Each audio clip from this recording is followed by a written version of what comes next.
Positively Delivers, this is Dr. Gigi Sunga from I Can Change Project. Magandang gabi sa lahat ng mga Delivers natin. And sa first time po tayo mapanood sa aking YouTube channel, thank you very much. Please subscribe, click mo na po yan, Doc Gigi Sunga. Alright, so balikan natin ngayong 2019 ang 500 peso challenge. Kung natatandaan nyo po, yan, 500 peso challenge. Siguro mga after 2 months when I launched my YouTube channel, naglagay ako doon ng 500 peso challenge, okay? So, kung hindi mo siya napanood, so this is your chance now para gawin siya. Ngayon, kung napanood mo naman siya, but you failed to do it, eto na rin ang chance. At doon sa napanood na ginawa, pero hindi niya natuloy-tuloy, meron ka pang isang chance ngayong 2019.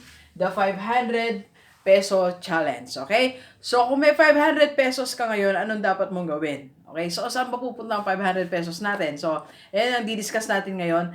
Gaano kalayo ang kaya mong marating sa yung 500 pesos, okay? Pero bago yan, announcement tayo. Sa January 20, sa Taiwan tayo, sa Taipei. So, may seminar po tayo dyan. Magkita-kita tayo. Lahat ng mga delivers natin dyan. You can register.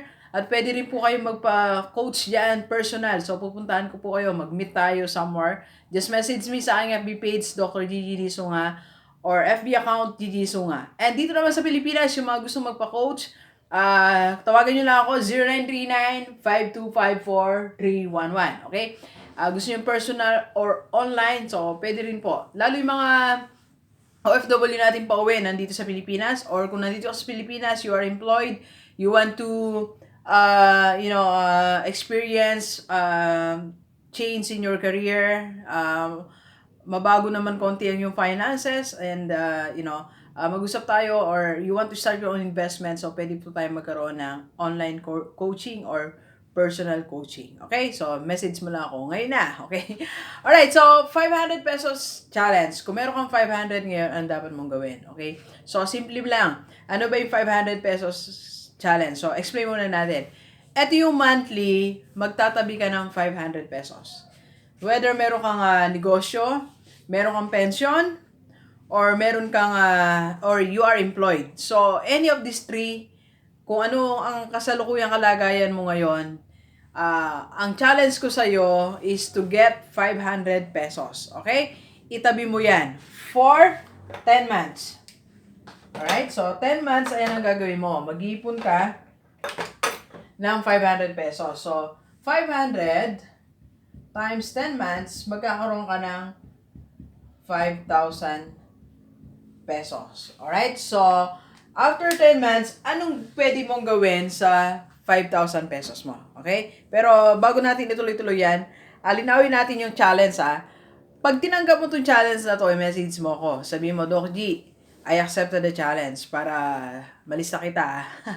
At least I'm listing down people na they have their big dreams and they starting small like this 500 peso challenge.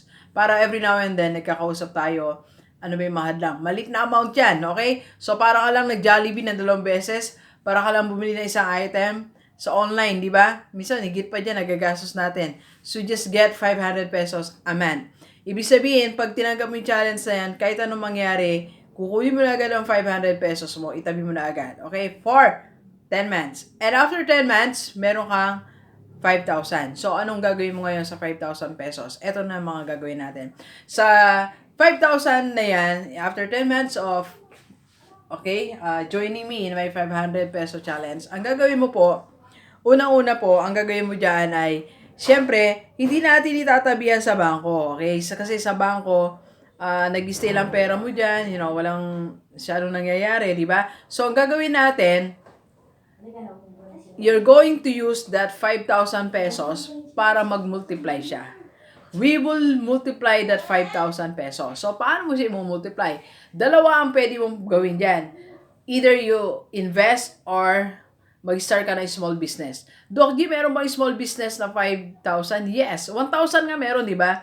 Napanood niyo po yung isa kong vlog, isa kong video. Actually, dahil po nanood doon.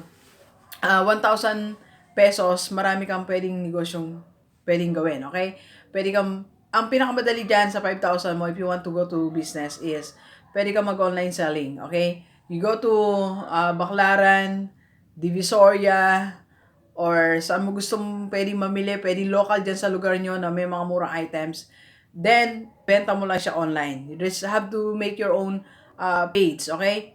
Or pwede kang bumili, tapos improve mo. Like, bumili ka ng plain na t-shirt, tapos palagyan mo lang, patatakan mo ng t-shirt, doon sa may mga nagpiprint. Okay, kahit magpatong ka lang ng 50 pesos per t-shirt, so, meron ka na ibebenta. So, hindi problema kung anong gagawin mong negosyo sa 5,000. Napakadaming pwedeng gawin sa 5,000 pesos na business. Okay? So, you just have to start it, the challenge. Okay? Then, next, anong pwede mong gawin, Doc G? After kung meron kang nakaipon ka ng 5,000, kung ayaw mo magnegosyo, okay, invest mo na lang yung 5,000. So, saan pwede magpunta ng investment? Napakadami po na pwede mong gawin na investment. You can join IMG. You can join Sun Life Mutual Funds. Message mo ako para ma-refer kita sa mga tao na yan. Sa mga kilala natin na mapagkakatiwalaan. Yes? Ay, hello. Hello. Kumusta? Ay, mama, interview kita. Ma'am, Gigi, allergic ako sa dito. Mama, interviewin kita. Yun. And then, ano pa pwede mong gawin sa investment? Okay, so pwede mo yung one time sa Pag-ibig MP2, pwede mo yung one time sa co-op, pwede ka sa mutual funds, magpunta ka sa mga bangko, tapos sabihin mo lang, gusto ko mag-invest, di ba? So, pwede, kayang-kaya mong gawin mag-invest for 5,000 pesos. Okay? So, delivers, ngayon na. Okay? Are you accepting the 500 peso challenge? If yes, message mo ako ngayon sa aking FB page, FB account, or sa number ko. Okay?